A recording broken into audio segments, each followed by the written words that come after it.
The Ride Home Rants podcast is brought to you by Reaper Apparel Company. Reaper Apparel offers a casual line of superb fit, finish, and comfort. We design for those who refuse to die slowly and choose to live untamed. For those who aren't afraid to face the dark, for the ones that thrive in it, and for those who can appreciate life through a grim lens. That's Reaper Apparel Company. Go to the link in the description of this episode, use the promo code Mike Bono, and get 10% off. Also, the Ride Home Rants podcast is brought to you by Tactical Brotherhood, all American-made apparel, which helps support the Second Amendment. You can also find all this in the description of this episode with the link Tactical Brotherhood. Part of every proceed does go to helping veterans. It is a very good cause. All American-made products made right here in Minnesota. Go and check them out. Use the promo code PATRIOT15 to get 15% off your purchase. The Ride Home Rants podcast wants to thank you for listening and let everybody know that we do offer monthly subscriptions to help support the show in other ways other than listening and downloading each episode. What you will get with each subscription is you will get bonus episodes that aren't released to everybody. You will also have a chance to ask me anything each and every month where I will put out a special episode just to answer your questions. You will also get more exclusive content that is not released to everybody. To subscribe to the show, go and click on the link in the description of this episode, and I look forward to your added support and to help us keep this show going. The Ride Home Rants podcast is also brought to you by Buddy's Beard Care. Buddy's Beard Care provides premium men's grooming products at an affordable price. Products are made in Ohio, and Buddy's Beard Care supports local. The majority of our supplies are from other Ohio-based companies. You can find them on social media at Buddy's Beard Care or online at buddysbeardcare.com. Use the promo code BONO15 and he will save you 15%. I've been using these products for a little over 6 months now, and my beard has never felt healthier. It has never grown faster, and according to my wife, it has never felt softer. Also, the Ride Home Rants podcast is brought to you by former guest of the show in Matt Landowski in Sweet Hands Sports. Elevate their game with Sweet Hands Sports. Our sports gloves are designed for champions, providing ultimate grip and durability. Achieve greatness with every match. Choose Sweet Hands Sports for the winning edge. Grip your victory at sweethandsports.com. Use the promo code BONO10 and he will save you 10%. He has sent me a complimentary pair of golf gloves. They are so comfortable, durable, and breathable. You won't find a better pair of gloves out there. Again, sweethandsports.com, promo code BONO10. Lastly, the Ride Home Rants podcast is brought to you by Deemed Fit, a clothing company from first responders for first responders. These products are so comfortable. They look great. They have great messages on them. They are provided to support first responders, especially those who worked through COVID. All of the proceeds are going to helping veterans and first responders with their mental and physical health. This is a great cause. I support anything that has to do with our first responders and our veterans. Again, deemedfit.co, promo code Mike Bono will save you 20%. Now, let's start the show. Welcome, everybody, to another episode of the Ride Home Rants podcast. This is, as always, your host, Mike Bono. I have a great episode for us. We do this every year, and I always look forward to this one. And this is our National Championship Preview Show. We are going to break down the big game here on Monday night. We are recording it on Saturday afternoon, so we have a little bit of time to see what our predictions are going to come to. I have a great panel of guests. I'm going to let them introduce themselves. But guys, just like always on the round tables, I need your name and the answer to these two questions. Where did you go to college, and did you play sports in college? And out of these three quarterbacks, which are you ranking them, or how are you ranking them from best to worst? And that is Steve Young, Eli Manning, and Big Ben Roethlisberger. And Tony, we're going to start with you. Hello, everybody. My name is Tony Bogan. I am from Shaker Heights. I went to Kent State University and Tri-C, Kyler Community College. I did not play sports in college, and in order to in the way I rank my QBs, I would say Eli Manning first, then Ben Roethlisberger. Yep. I gotta rank Eli Manning number one because he did beat the Patriots twice. All right. And then Steve Young, only because I never saw Steve Young play. All right. It's an interesting order to start out with. Coach Amp, let's go to you. My name's Amp Geese. I'm from Farrell High School. Coach Farrell High School. I played college football at Grambling State University and also Slippery Rock University. And when I go to ranking these quarterbacks, I have to go with Steve Young first. You know what I mean? I think what he did for the game after coming behind Montana was great for the game. And I have to go with Big Ben second. And I have to go Eli third. I'm with that order. That's actually my order too as well. Steve Young, Big Ben, and then Eli. Second Manning. I know he won and beat the Patriots, like Tony said, twice, but yeah, I just don't see him as that good of a quarterback. But Matt, let's go to you. Matt Altamore, head football coach at Leetonia High School. I played football at Malone College, and I would go Young, Manning, Roethlisberger. Okay. It's still not a bad order, but Mister, what about you? Oh, Mr. Askew from Cincinnati, a.k.a. Nasty Natty Vampire Coach. I played football at Alabama A&M and Elizabeth City State, the Mighty Vikings. And I will have to go, man. Come on, man. Steve Young, Ben, and little brother Eli third. All right. What about you, Jeremy? Hi, I'm Jeremy McElroy. I'm just assistant coach at Beaver Local, kind of jack all trades right now. But I went to Mount Union, played football there. But as far as my rankings for the guys, it would be Steve Young, and then Big Ben, then Eli. Okay. Bob, what about you? Cavalier, worked for 1390 AM, Youngstown. Went to Kent State University. Didn't play in college, but at high school, I started at the left bench and right bench for baseball. And my quarterbacks are Steve Young, Roethlisberger, and Eli. Okay. And rounding us out here is Chris. I'm Christopher Marsco. I'm the defensive coordinator at Jackson Milton, North Jackson, Ohio. God didn't bless me with much height. I'm only 5'8", so unfortunately I didn't get to play in college. I did get to coach at Youngstown State for 3 years under Bo Pelini. And if I had to rank my quarterbacks, I'd say Steve Young, Eli, and then Ben. Okay. That is going to round out your guest here for this roundtable as we talk about the college football national championship between Notre Dame and Ohio State. And yes, for everyone in Columbus, I did say that right, Ohio State. It is not the Ohio State University. It is Ohio State University. I will take that to my grave. But we're going to get rolling here, and I got a couple great questions here for you guys. So, Tony, let's start with you.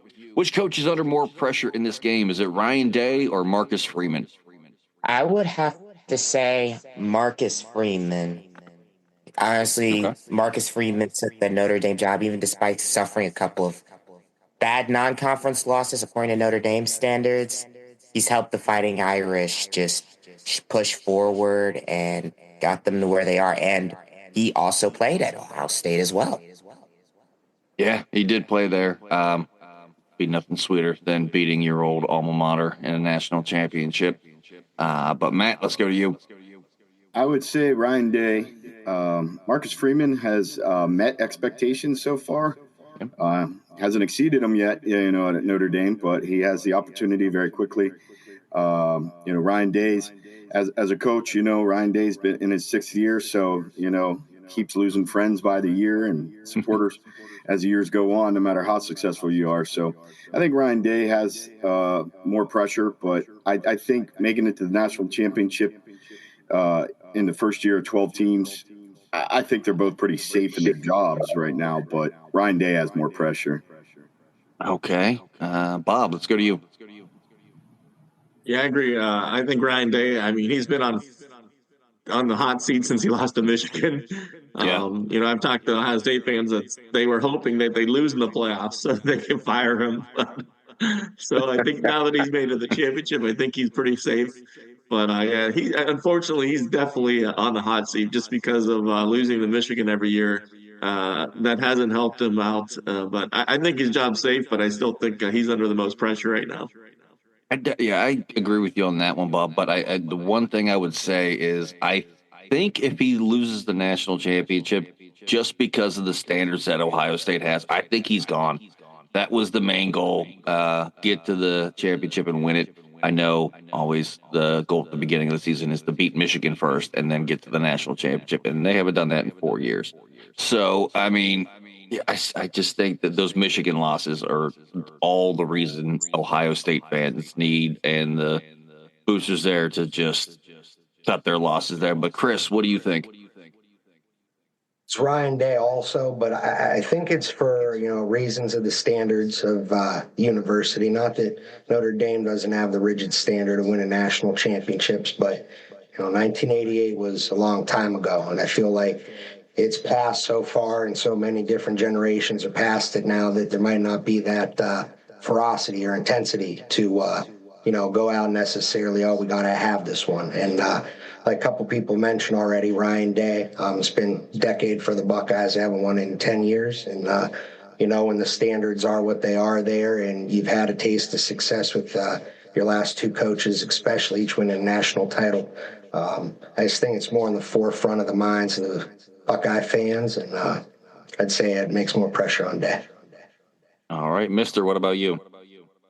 I would most definitely have to say Ryan Day, he's under the most pressure with the expectation that everybody know, you got what is it, a 20, $30 million roster, as they like to say from time to time, with all that, the money they putting in. You look at Marcus Freeman, you look at where Notre Dame has been at for decades. He's bringing them back to relevancy. So Ryan Day is most definitely on a hot seat. You lose Michigan, you lose the Big Ten, and this right here, man, this is like an icing on the cake.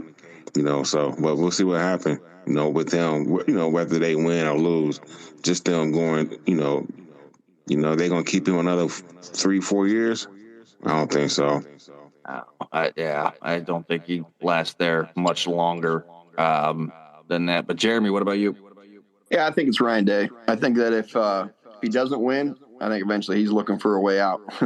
I think the pressure is pretty. I'm sure that for him being in Columbus, it's not a happy life when you're not beating Michigan. Not at all. I live close to Columbus, and even here, you hear the chatterings and people, we want Day gone. He needs to be gone. He can't beat Michigan. How do you? I don't care if he wins the national championship. He can't beat Michigan. What's the season like? It's just insane here near Columbus. But Coach Amp, round us out here. I feel it's Day for sure. You know what I mean? This is a must-win game for him on Monday, and if he don't get it done on Monday, I believe he'll be gone before the week is over next week.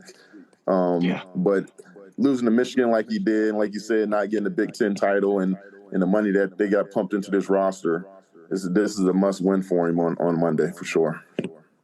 Yeah.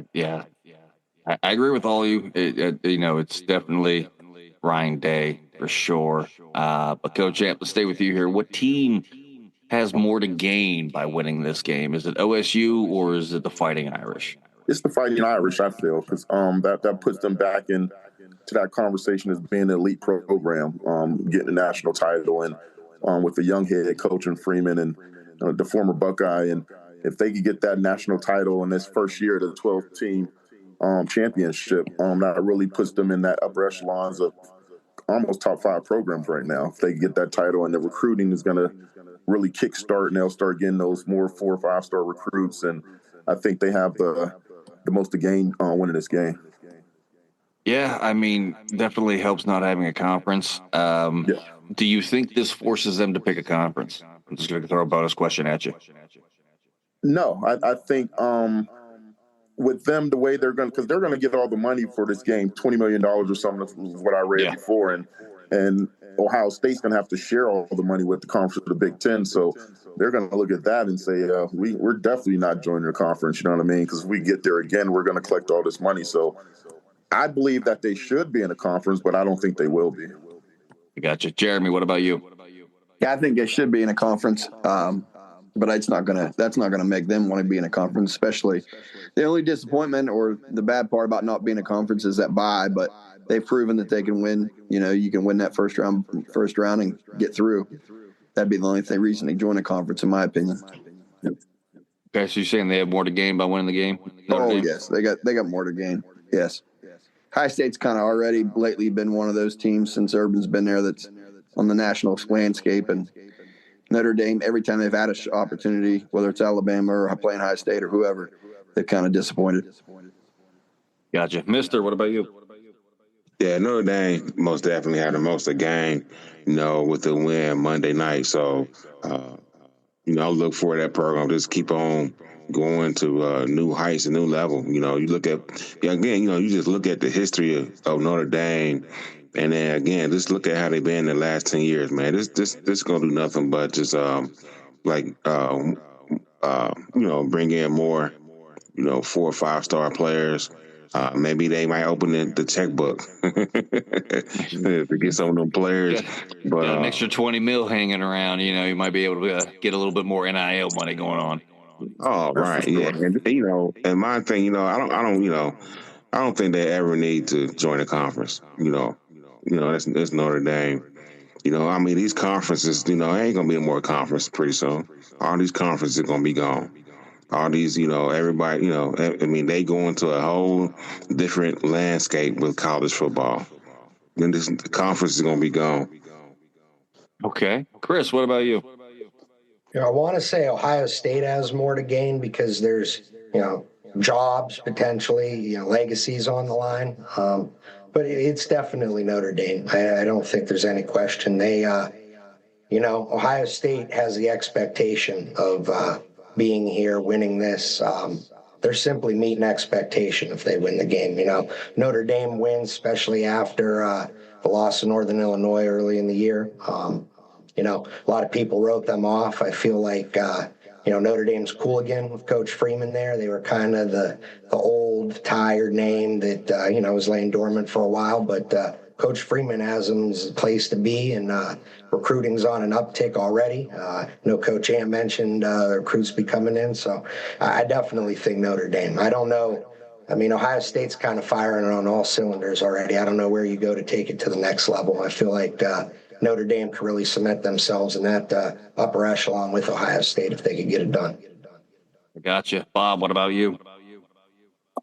I think it's Notre Dame too. I think winning a championship is going to help with recruiting, and I agree that 20 million is going to help out with the NIL money. And I agree. I don't think they need a conference until that money runs out. Until NBC doesn't want to pay that money anymore, then I think they're going to stay with that contract. And I agree with Mister too. I think pretty soon, we're going to get rid of all these conferences. I think pretty soon we're going to have the haves and the have-nots of college football, and the people that want to spend the money are going to be in the upper echelon just playing each other, and then the lower ones that actually want to kind of get the traditional college feel to it. I think that's what's going to happen to college football pretty soon, I think.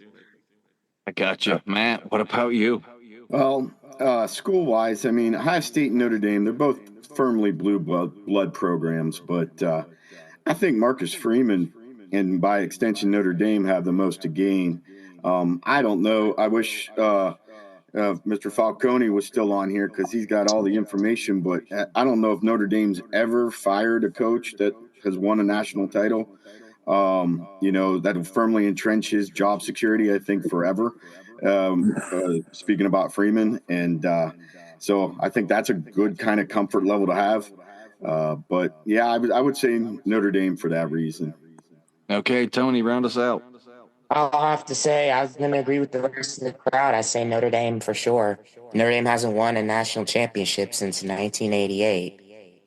Being one of the youngest guys on this podcast, I was not alive when Notre Dame won a national championship. So. Well, you always got to get buddy. those we're old digs in there, Tony. Every time you're on the damn show, we always like, oh, I'm the youngest guy here. Blah, yeah. Look at all these old heads. You missed some real football, my friend. Yeah. Real football. Yeah, for sure. Absolutely. But I will say And being a this: Hurricanes fan, hey, being a Notre Hurricanes Dame. fan, Miami was robbed that year.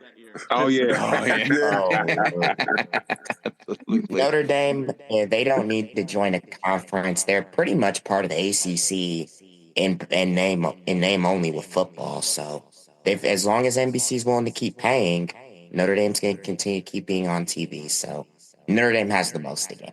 I get that with the conference thing. My whole, I guess, argument against that is basketball for Notre Dame has already joined the ACC, and every other sport at Notre Dame has joined the ACC except for football. They're the only one that still has an independent, and that's, I guess, kind of what bothers me. Like the rest of your school's programs have joined the conference. Why aren't you joining the conference? I understand the money in these playoff games they're getting towards. Just going to them and not having to share with the ACC, that helps. But I think it's time they just bite the bullet and join the ACC like the rest of the programs at their university. But Tony, speaking of the playoff, do you like the 12-team playoff and how it worked this year? I do not like the 12-team playoff, but I understand how it worked this year. Personally, I would have just had 6-team playoff because it's effectively first round was effectively a wash anyway. There weren't really any competitive games. You knew who was going to win. I would have had it be 6 teams. Obviously, you got your top 2 getting byes, and let the others play each other in the bowl games. Okay, I see where your argument is for that. I gotta say at first I wasn't on board with the 12 team. I said it should be 8. That was my magic number was 8. An 8-team playoff. You have 5 power conferences, 5 power conference champions get in.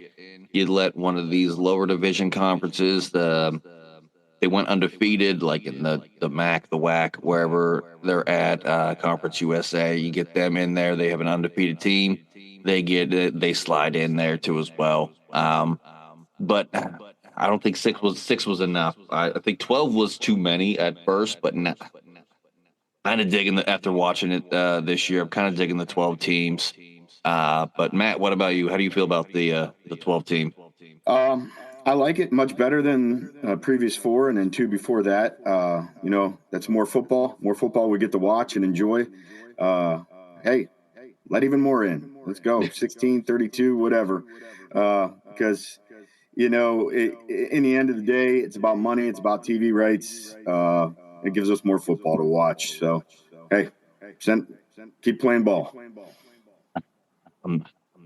I'm afraid of the day where it's going to be like March Madness and it's just going to be 64 teams playing each other for a national championship. I probably wouldn't hate that. That's a whole hell of a lot more football to watch, and I'm always game for that. But Bob, what do you think about the 12 teams? Like the 12, I thought that was enough teams. The only thing I didn't like was the automatic buys for the conference winners. Yeah, I thought that the team should have been ranked how they were ranked in the polls and stuff like that. I didn't believe in just because you won your conference, you're going to get an automatic buy. So I think I like to see them change that. I mean, actually, they really didn't make sense. They gave buys to certain conferences, but didn't give buys to other conferences. So the way that they did it didn't make sense because you should have if you're going to give buys to all the conferences, then they should all the conferences should have buys or be ranked differently. But I like the 12. I just wished they would have ranked them the way it was in the polls. And I think that would have been, I think we would have got a couple of, even the blowouts early on still, but I think the better games would have been in the middle there again. Yeah, the buys didn't help anybody. Everybody who had a buy got crushed. Like that. I mean, I know there were blowouts early, and people were, the internet warriors were on there talking about, oh, well, these teams should have been in. It would have been a lot closer games. I still don't think it would have been. I still think there's always blowouts in the first rounds of these playoffs, and it happens every year. There's just more teams, so there's more chances to see it, I think, and that's what everyone was all up in arms about. But Chris, what about you? I personally think it's too many. I think we've really watered down the regular season. You know, I feel like it's good to get this out here. I guess it's still kind of early to middle of the podcast. Is a Michigan fan. It kind of sucks giving Ohio State their second loss, and I got to be in Northeast Ohio and listen to all this Buckeye banter about how great they are and this and that. And, 2 losses theoretically should knock you out. So what I think it's created is a pathway, even a team like Michigan, when they get back to it, and Oklahoma, who's been down, that's got the name recognition, they almost got a direct path. I mean, you could afford 2-3 losses, and you got a good chance of getting it. Now, Alabama was in that situation this year.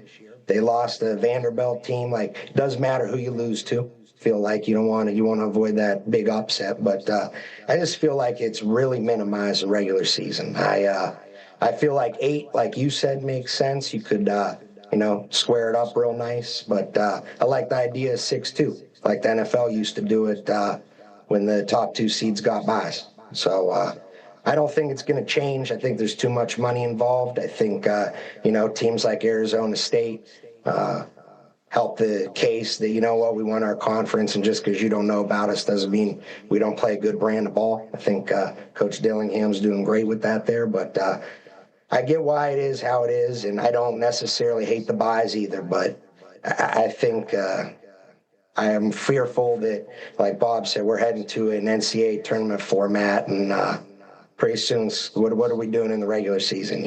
I don't like taking the shine away from that cold October day when game day is on and stuff like that. I like when those games are important. I don't want those to become meaningless. Gotcha. It's a lot of good points, but Mister, what about you?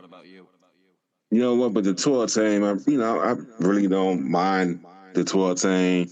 I just think, probably, if you want to have a playoff season, just do it like everybody else do it.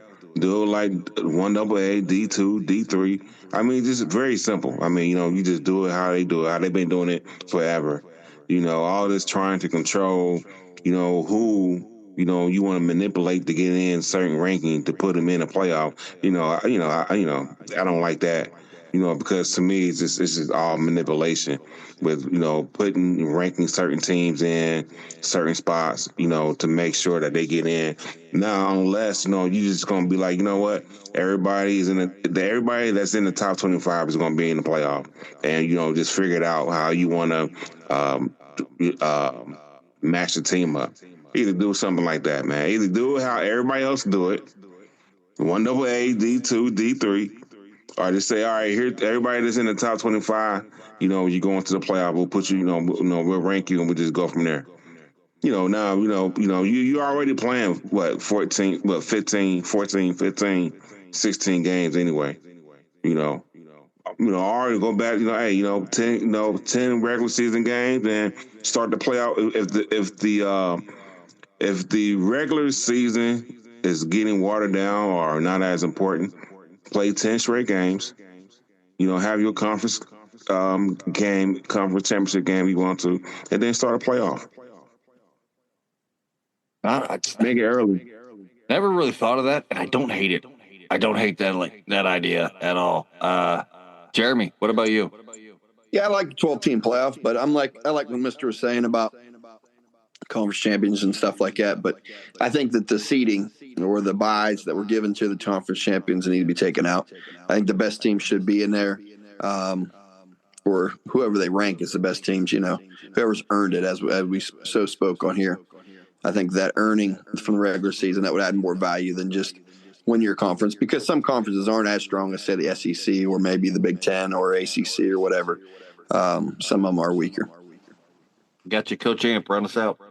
Yeah, I like watching the 12 teams, the field.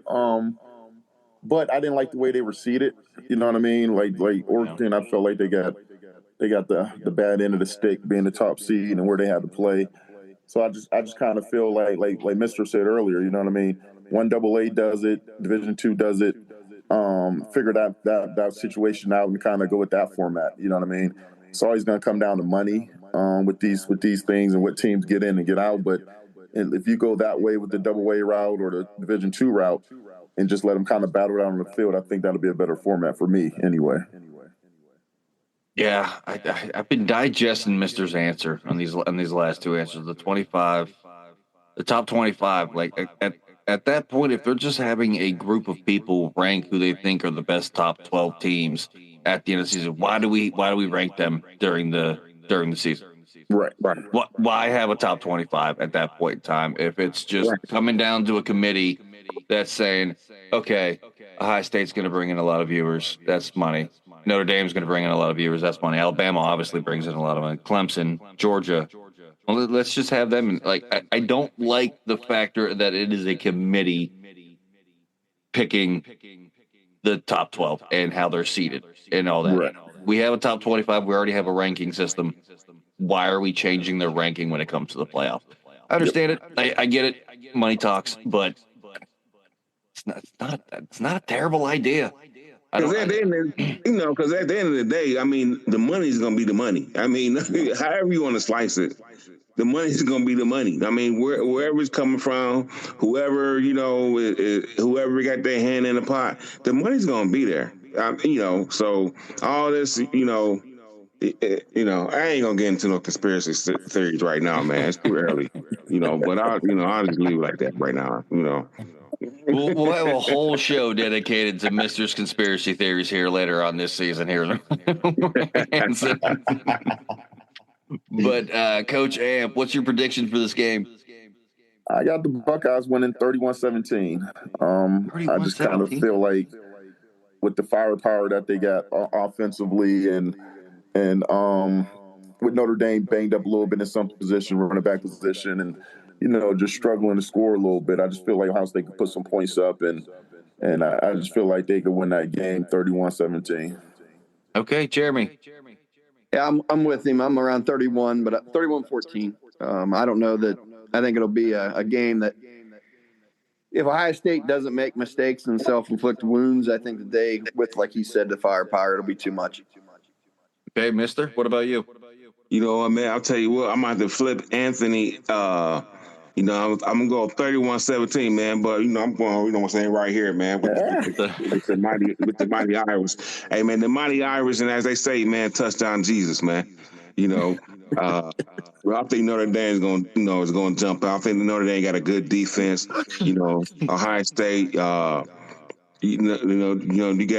got too many guys that's on the team, man. That's how we like to say, they're not hungry enough. They ain't hungry. You got guys on Notre Dame. Them guys are starving. It's the difference between being hungry and being starving, brother. And them guys are starving for a championship. Gotcha. Chris, I don't think I really need to ask, given the shirt you're wearing either, but what's your prediction for the game? I actually think it's going to be a pretty good game. I think Notre Dame's blueprint for how they could pull this off, a lot of people say what Michigan did. I think it's more reminiscent of kind of how the Steelers played, especially early this year. They make you play their game. They kind of muck it up. They run the ball well. They play gritty defense, little lower scoring, keeping it close, so there's no real big deficit either way. I think the Buckeyes win 23-21 because I'm an honest man. I don't want to see it, but I think Notre Dame covers. I think it's going to be a better game than what people think, but yeah, I ain't going to say it again. Okay. Gotcha. Threw me for a loop wearing a Notre Dame shirt on the show that you were picking the Buckeyes. Me and Touchdown Jesus got plans Monday night. We'll be hanging out. Bob, what about you? This is a tough one. I think it's going to be a great game. I think it's two very good, of course, the best teams. I think they both earned it to get in, playing the way that the schedule that they did. I like the Buckeyes in a low-scoring game, 20-13. I think they're going to pull. I think it's going to be close, and I think they're going to pull it out in the end. I think their receivers are going to be too much to handle for Notre Dame in the end. Okay. All righty. Matt, what about you? I'm picking the Buckeyes to win. I don't know. I mean, I think the game's going to go in the first half similar to I think Notre Dame's going to have a similar blueprint that Michigan did. Try to control the ball, force Ohio State to make mistakes, be low scoring and fair in the first half. And then it depends. If Ohio State kind of wakes up and lets their talent take over, then I think it could be about 27-10. Or it could be 13-10 Notre Dame if they don't rise to the occasion and kind of just play to that level and make mistakes on their own. So I don't know. I couldn't. I've been waiting to answer the question, and I gave you two ones, and I wasn't sure of myself. So that's it. All right, Matt and Tony, what do you got? I'll have to say, I think it'll be Ohio State 24-22. It's going to come down to the last couple minutes of the game, just like technically it did with them in Texas. Ohio State made that big play where Jack Sawyer had the scoop and score from 84 yards out when Texas was on the 1 yard line. I could see it being a defensive contest. Like, it'll be really close. I definitely think it's going to be a close game. I got 24-20 Irish is what I think. Michigan laid the blueprint on how to beat Ohio State, and Notre Dame plays a similar style of football, and they want to run the ball. They want to control the clock. They want to control the game. They don't want it to be high scoring. They can't. I don't think they can win in a shootout. I think they play gritty defense. They keep it close, and they ultimately 24-20. Notre Dame takes the game. But it's going to be a lot closer than I think anybody thinks this game is actually going to be. But Tony, which team has a better chance of being back next year? Is that OSU or Notre Dame? I'm going to have to say Ohio State. You know, they got the best team money, NIL money can buy. They've got, I didn't think they'd be down here in the national championship game, to be honest with you, but they proved me and a lot of people wrong. They have the chance to. They have a better chance than, say, Notre Dame. Though okay. Notre Dame, I think, could be strong next year. I got you. Matt, what about you? Oh, hold on. Can you – I'm having difficulties here. Hold on just one second. You're good. Can you come back to me? Yeah, absolutely. Right. Bob, let's go to you. I think Notre Dame. I mean, you look at the way Ohio State's built there. They're going to lose a lot of their senior guys on defense. So they're going to have to rebuild that defense up. And it shows right now the way their offensive line, the guys, when their guys went out, they kind of struggled a little bit. So we'll see. And they have to find a quarterback, too, next year. I'm not sure who they're going to have at quarterback next year. So I think Notre Dame is going to be the one to come back. They're another team, though. They got to find a quarterback. But I think they have a lot of guys around them. They have a running back and a good defense coming back. So I think Notre Dame is going to be the one. I got you. Chris, what about you? I think they'll both make the playoff again next year, but I think the answer real clear in my head is Notre Dame. They made it to the national title game without a quarterback that could throw, per se. So imagine if they get somebody back there who could spray it around a little bit, get some wide receivers. I just think that the ceiling for growth, they've shown they could do it with even some of their limitations they have. I hear about all these 5-star fancy cars Ohio State's recruiting. Do they recruit linemen anymore? Last notable lineman I heard was Jack Sawyer, offense or defense. And they got the kids from Eds, but it's like everyone's, why can't we be Michigan? Why can't we do this? Unless they get a bunch of transfers or something, I think Notre Dame's trenches are elite nationally, and the game still starts and ends there. If you don't have the trenches, you could get by doing some things, but I think the staying power of what Notre Dame's building and how they're built, if they get the right dude back there to throw the ball, I think they'll be back. Yeah, I get it. I have no idea about offensive linemen. And I can't. It's been a while. That as the father of a high school offensive lineman, that speaks to me. Nobody's talking about the line unless it's like, oh, well, he had 10 holding penalties this year, and that's the only time they get recognition is when they're screwing up. And it's a thankless job, and nobody gives them the credit they deserve. And they're the heartbeat of any football team is the offensive and defensive line, and nobody says it. And Looks like we got Matt back. Are we good over there, Matt? Now we got. Yes, sorry about that. You're good, Matt. Oh, yeah. What do you want me to answer? I'm sorry. Who has the better chance of being back next year? Is it Notre Dame or OSU? Ohio State, I think, just with the amount of 4 and 5 stars that they've got and they're developing. Notre Dame has the easier path, but I think Ohio State has the easier pedigree. Okay, Mister, what about you? You know what? I'm gonna have to say Notre Dame. I think as everybody's mentioned, I mean, we know Notre Dame. That's one thing they need is the quarterback. I mean, they got to it, right now, with the average quarterback, above average quarterback or whatnot. But they had a big time quarterback. You talking about lights out. Ohio State, they do this. I mean, this is just what Ohio State do. They lose. Like I say, lose to Michigan, lose the Big Ten. And they wake up and then they disappear. So this is they woke up this season and got to the championship. Next year they're going to disappear. Gotcha, Jeremy. What about you? As far as who'll be back, I think that it depends on who the quarterback is, who gets the better quarterback play. Not sure about either team, really. There's a question mark there. So whoever can get that guy, just like I say in the NFL, it starts and ends with the quarterback, most important position. So whoever comes up with that and has better play will be the team that gets back into it. I gotcha. Amp, round us out here. I think Ohio State. They got the money. They're going to dish it out. They're going to bring in the transfer portal guys, and they'll be right back there. They got to replace a lot on defense.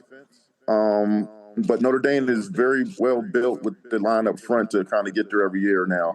But I'm going to go with Ohio State just off the money factor.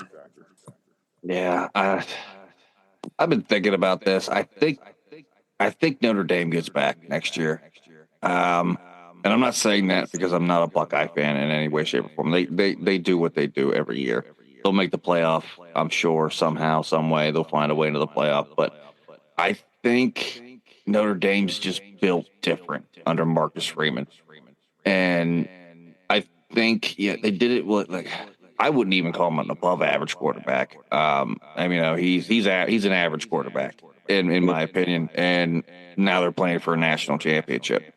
I think, they have the pedigree to control games and running the ball, and they want to be a hard-nosed team. And I think they find a way back next year. And that kind of leads me into my next question here, Coach Amp. But there's been rumors that Marcus Freeman may interview with the Bears and other NFL teams. Do you think, regardless of what happens in this game, he should entertain the thought of the NFL? Me personally, I say no. I think what he's doing at Notre Dame, and I think if he can win a national championship at Notre Dame, he bought himself 12 years as a coach there. You know what I mean? Just off that one national championship game. Like you take Ryan Day, for instance, he won a national championship game. He only bought himself maybe 3 years. But with Freeman, I think he will have a job solidified being in Notre Dame if he can win this national championship. I don't think he should entertain that because the NFL right now, and especially you talking about a team like the Bears or something like that, he'll be there 2 years and be out of a job. Be looking for a job where he can stay at Notre Dame and build something to have a longevity career in college and make just as much money at college as he will in the NFL and with a lot of less stress. So I think he should kind of pass that up, you know what I mean? Stay at Notre Dame, build there, and have a great career. I gotcha. Jeremy, what about you? Repeat the question for me. Sorry, I was distracted by my dog. No, you're good. But there's been rumors that Marcus Freeman may interview with the Bears and other NFL teams. Regardless of how this game goes, do you think he should entertain an NFL job? You know what? I think with NIL and all those issues in college, I think the NFL is becoming more a place that may be more desirable where I don't have to worry about acquiring talent that's taken care of by the front office. I can give them input, but I don't have to go chase guys. Recruiting is a year-round job, 24/7. And NFL, they draft them and you coach them up. So it just all depends on what he wants. I think he's a college guy, though. I don't think he's an NFL guy. I gotcha. Mister, what about you? I'll tell you what, Jeremy, man, I know I must agree with a lot of that, man. That's some good points. I think he should stay in Notre Dame. Don't entertain that NFL stuff because, like you said, especially Chicago Bears, they terrible. That whole organization, man, don't with the pits, and they've been down for a long time. And I wouldn't trust nobody in that organization right now. But heck no. And then plus, you might be gone, 13 months. You might get a season, but you don't know. With that. So, I think he's at a good place. He's at a solid place, and he just keep developing. I mean, just become the next Lou Holtz there, man. Stay there, ride it out, get you a couple nationals. Take that, bring that part going back to where they was 1988, was it? Holy cow. So long, man, but I wouldn't even entertain it. Would not entertain it. Yeah, I think they present the NFL like this shiny trophy that you should get like at the end of a successful college career. And Right. they dangle it in front of you like a carrot on a stick, like, oh, you'll make this X amount of money if you come in, and we'll give you this, we'll give you that, we'll do this, we'll do that. You don't have to recruit. But these coaches are making equal, if not some of them making more than what most NFL coaches are making, and they can build a legacy like Lou Holtz did there at Notre Dame.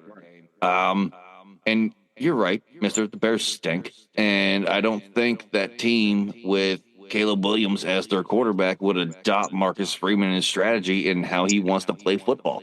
And they would just clash, and he'd be gone in a year and a half. I would give him there, and then he'd be looking for another job and probably wind up ending back up in college anyways. Marshko, what are your thoughts? Yeah, the old cliche, NFL not for long. I feel like on the trajectory he's on, if that's something he really wants to do, because who doesn't want to try their skills against the best? I think he could take a Lou Holtz, even though he was spent a year with the Jets early on, or a Steve Spurrier path where, you know what, do your work in college, get your national championships like Mister said, and then you know what, when you feel like people are getting disenchanted with you, or you feel like you want a new challenge, they're always going to want you. It's not like he's going to become a worse coach. So I don't think the opportunity is going to leave necessarily. Plus, it's the Bears. You don't want that. But I think the biggest reason he shouldn't entertain it, and has become more real for me now that I have 2 kids of my own, he's got a big family. You want to raise that family in South Bend in a nurturing college environment, or somewhere where you could feel comfortable with what's going on? You want to be in the mess of downtown Chicago, or in and out of the suburbs where you're under the microscope. People are saying things to your kids at school in the drive-through line, like that human component of it. Like, I think he's made perfectly for where he's at. I don't even think it's something that he's honestly entertaining. I don't know, obviously don't know that, but if I had to guess, I think it's all ESPN headlines. I don't even think it's something he's spending much time on. Yeah. I'm with all of you on this one so far. But Bob, what about you? I would do it just for one reason: to squeeze some money out of Notre Dame, maybe to get a little bit of an extra pay raise out of Notre Dame, and make sure you get maybe a long contract for them, and be safe there. I think that'd be the biggest thing, just to maybe. Like I said, I'm sure he has an agent that's going to filter some things out there just to get squeeze a little money out of Notre Dame. So that's the only reason I think he should do that. Is just, I think he likes the college area, and I think he's going to stay there. Just the only reason he should entertain it is just to get a little bit extra money. Yep. I'm with you. You get that extra $20 million for a national championship. It's going all to Notre Dame, and you can squeeze a lot of money out of Notre Dame. Matt, what about you?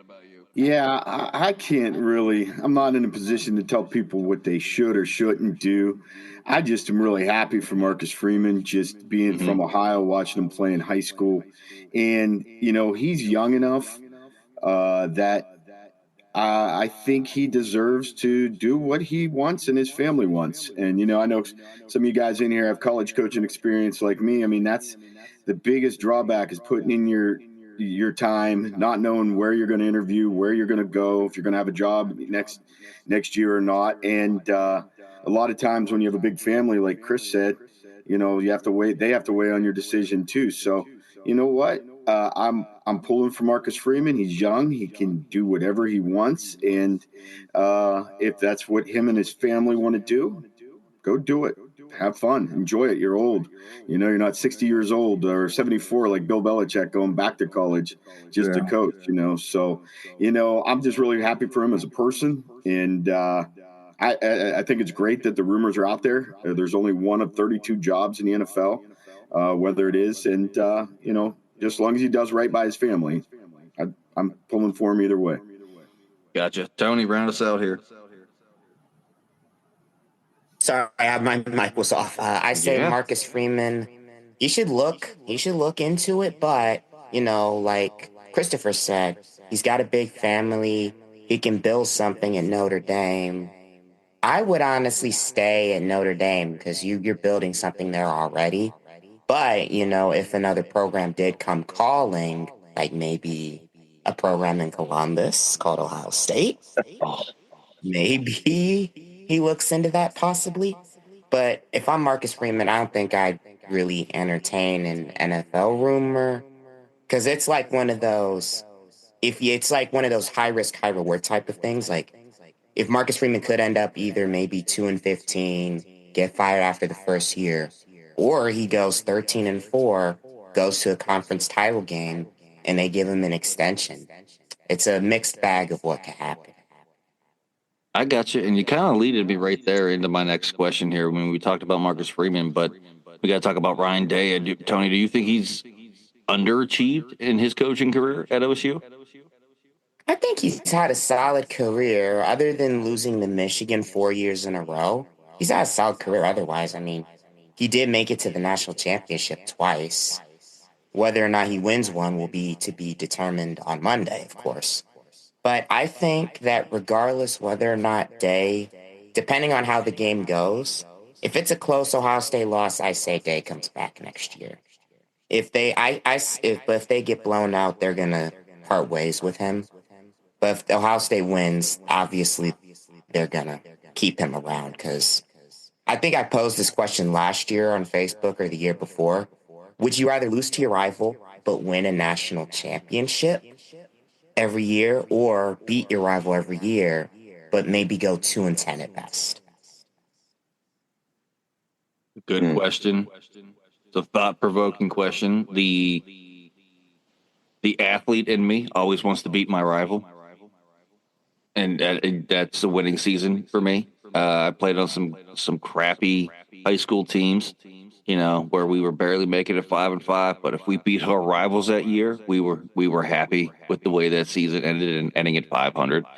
But I get the other side of it too. I've been on the coaching side, albeit in a different sport than most of y'all. I coach swimming, and seeing your athletes succeed at the highest level and getting to their championships and winning that works to that. Yeah. That's a deep one, Tony. It's too early right now for deep thought-provoking questions for me here. Matt, what about you? What are your thoughts on Ryan Day? Is he underachieved? Yeah, he's had an interesting career trajectory also, I remember when he took over for Urban Meyer when he suspended, he was relatively unknown, outside of the coaching circles, and he had a huge shine and huge luster on him as the next big unknown thing, and, after 6 years, he's not so new anymore. So I don't know that you could take any other program but Ohio State and say, wow, this team's underachieved. And if you look at his 6 years, but I really don't think he's achieved what they've asked him to do at Ohio State. And we'll find out Monday if that's still holds true or if he can meet their expectations. Gotcha. Bob, what about you? I think Monday will tell a big story about what I think his progress. But I think to the normal college fan, I think people probably think he's the greatest coach I mean, they'd love to have him somewhere at their program, especially at a team that's struggling to win and stuff like that. But I think as far as an Ohio State fan and what they expect, I think he's underachieved as far as an Ohio State fan. I think everybody else probably looks at it and says, hey, he has a good record. He has, 5 or 6 losses throughout his career and stuff like that. But I think for the Ohio State fans, I think he's underachieved, unfortunately. But I think Monday will be the big test. I agree. I think the way that his team plays Monday will be a tall test of what's going to happen to his career, I think. Gotcha. Chris, what about you? This is a tough one because, see, it's nature. We compare people. So when you think of Ryan Day, I think of, okay, who brought him on board, who led him into this. So Urban Meyer, right? Great coach, won a national title there. They kind of seem as opposites to me. Let me explain. Herb would lose Thursday night in Iowa, random game at Purdue, big game coach. He kind of set the palette like Tress did, like big game, big lights on, we're getting it done. Ryan Day takes care of all the little stuff. So for that, I feel like, I don't know, you absolutely beat the teams you should beat. But for whatever reason, when the lights get brightest, and he's trying to debunk that on Monday, he's done a good job in the CFP so far, he seems to get real tense.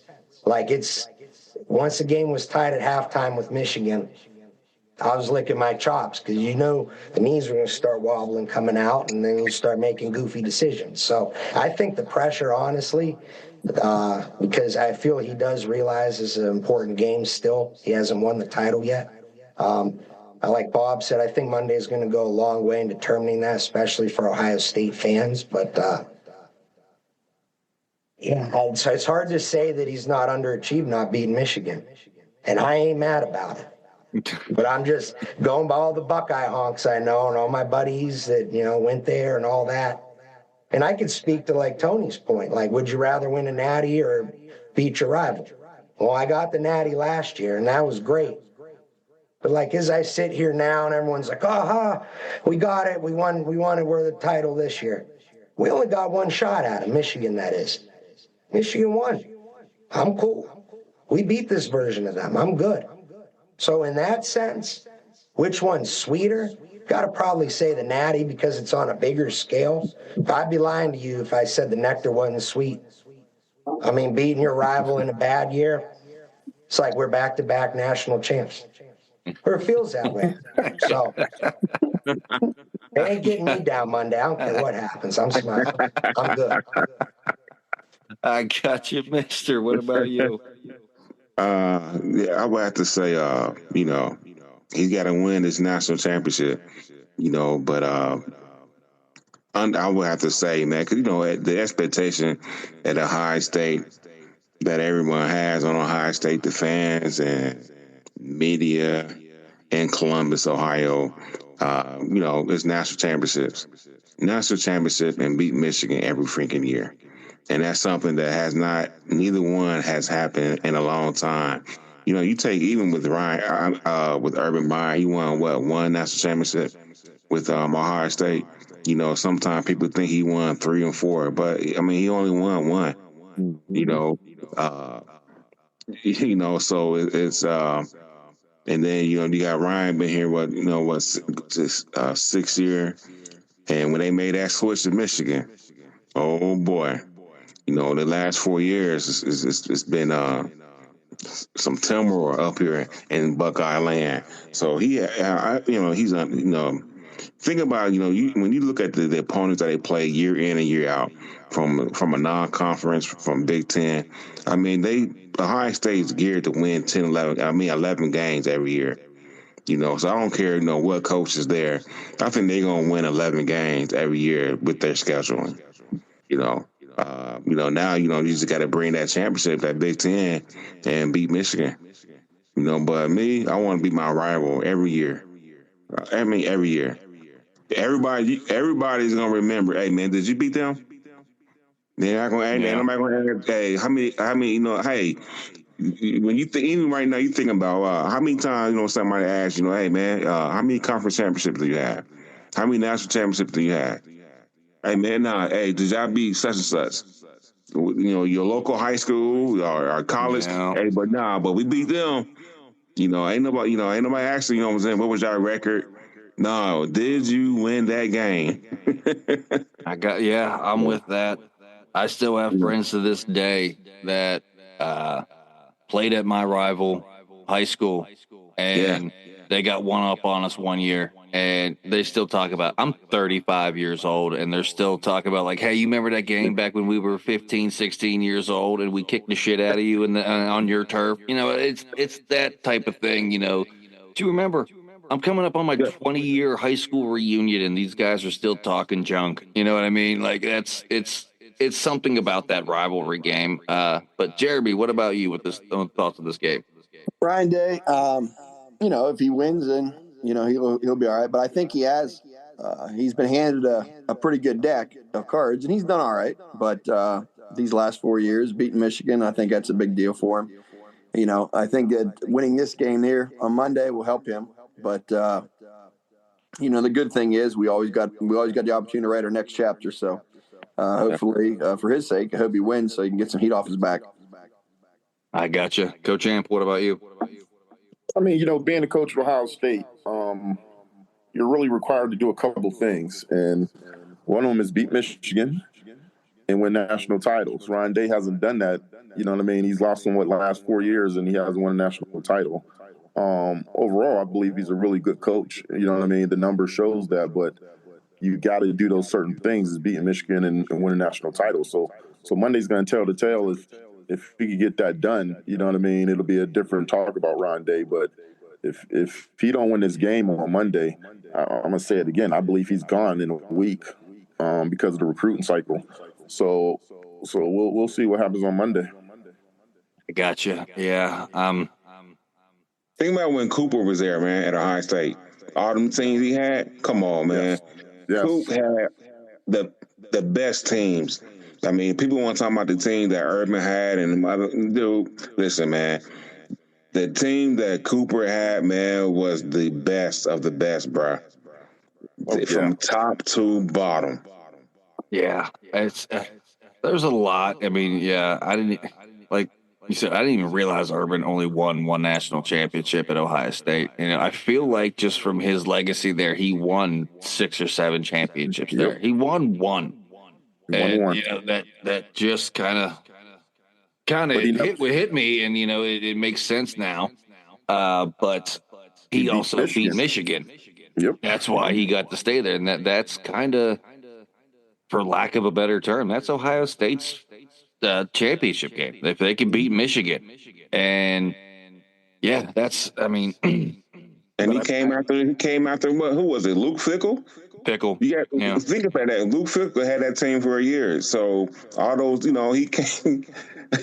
So it's there's a lot that goes into the coaching realm, and it's just these certain games that make you think that they're a better coach than they actually might be. But this is the biggest game for a lot of these players and coaches in their lives. Now, our guests here on the show come from background from former players to coaches, to former coaches, current coaches, and media. So I want to go around here to kind of round out the show here because we've gotten a little bit long here. But what is the biggest sporting event or game you guys have either coached in, were an athlete in, or for media? And Coach Amp, let's start with you. Oh, wow. Considering I played in the Bayou Classic, but for me, I felt like it was my first year of head coach, which was 2019 state championship game. That was a game, we actually won that game 10-7 in overtime, and we kicked the field goal to win the game. If anyone knows anything about our program, we don't have a soccer program. We have a straight-on toe kicker, and we kicked the field goal to win the game in overtime, and 50-mile-an-hour winds blowing the ball back out of the goalpost. So for me, that was just something special there for me. I gotcha. Jeremy, what about you? Special games. Our biggest game Probably being a part of national championship games. Those are pretty big. But any time that there's a big rivalry or anything that's coming up, great competition. Really, that's why you want to be a part of athletics is because of the competition. So anything that there's a great competition is always the biggest game. That it's like a high. Honestly, getting to compete. I got you, Mister. What about you? Man, that's a good question, man. I would probably have to say, man, watching my brothers play. Watching my brothers play, and I would say, since we Ohio State is on the board, watching BJ ran up and down on Ohio State a couple times. So, but watching Michigan beat Ohio State. Gotcha, Chris. What about you? Mine's probably the FCS national title game in 2017.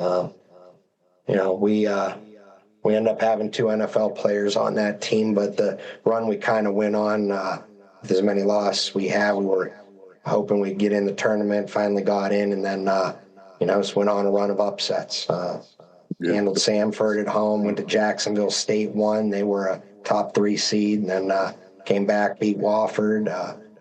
Honorable mention would be the semifinal game that year. We went to Eastern Washington and played Cooper Kupp. Made him look like Jerry Rice, but he does that to a lot of people, so maybe I shouldn't feel too bad about that. But playing on the red turf against Cooper Kupp was pretty cool, but probably the Natty, especially now seeing what James Madison's done. I mean, they're a pretty prominent FBS program now, and to know that was kind of their departing gift with the FCS and weren't a long round after that, that was a really big game. I got you. Bob, what about you being in the media? For me, the only I've gotten to do a lot of state championship games on the radio, so I've been fortunate. The Youngstown area we've been blessed the last couple of years with South Range, Ursuline, Canfield going to the state championships, even back to Girard, doing some of the Girard games at the state championships. So I've been blessed to do a lot of state championships. Back to the Moonies and Ursulines back in the 80s and 90s. I got to do some of those games when they were going. So I think that experience doing that, being at especially now being at Tom Benson Stadium, the revamped, how they had that fixed up. It's they have it really nice there, and it's a great pleasure to do those every year, being and doing the state championship games. I gotcha. Matt, what about you? Well, since Jeremy's on here, I'll say playing-wise was when we beat his alma mater weekend of the regular season to win the league championship back when Jeremy and I played against each other. But, I was fortunate to be a student coach and then graduate assistant with Coach Tressel, and got to experience the playoff run in 1997. Sorry, I am old here, guys. I was able to be a student coach, graduate assistant on the 1997 national championship team, and the national title game is probably the most memorable. But like Chris said, moving on towards that, and just there's so many that's what football's about. It creates memories, whether you're coaching, covering in the media, playing. There's just so many games that we could probably have a whole podcast about, just talking about old war stories. Absolutely. I got a ton of them for sure. But Tony, media realm again. What about you? You're on mute again, Tony. Okay.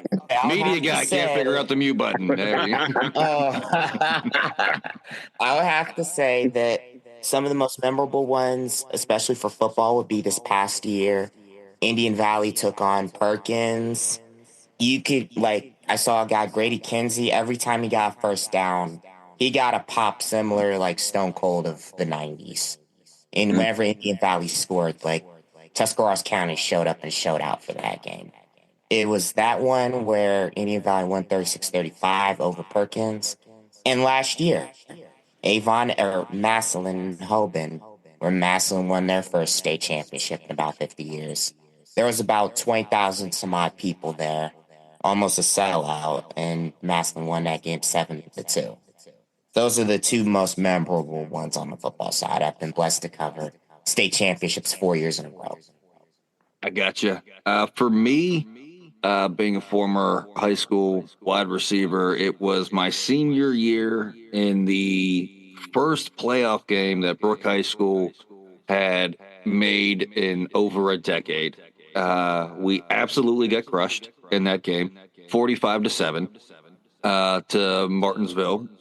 However, the lone touchdown was thrown by me in a desperation fourth quarter. It's a minute left in the game. We have never ran this play all year. What the heck? Let's see how far Bono can chuck it. And threw it 75 yards for a touchdown. And I always maintain that I have the best quarterback stats ever, because that is the only pass I've ever thrown. It was completed and it was for a touchdown. So I'm just saying, completion percentage is on point. Touchdown interception ratio is right there.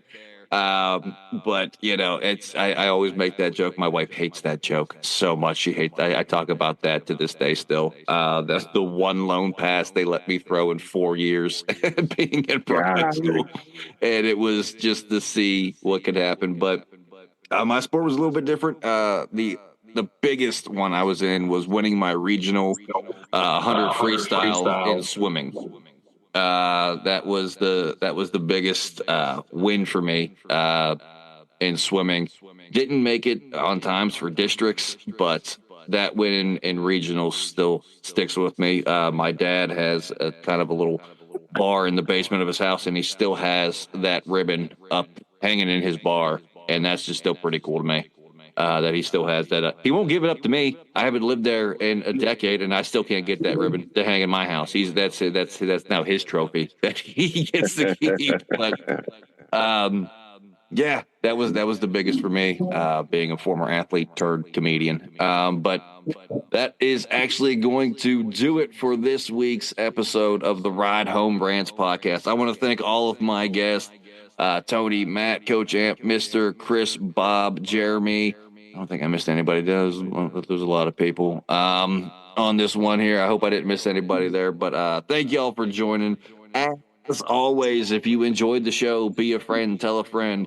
If you didn't, tell them anyways. They might like it just because you didn't. That's going to do it for me, and I will see y'all next week.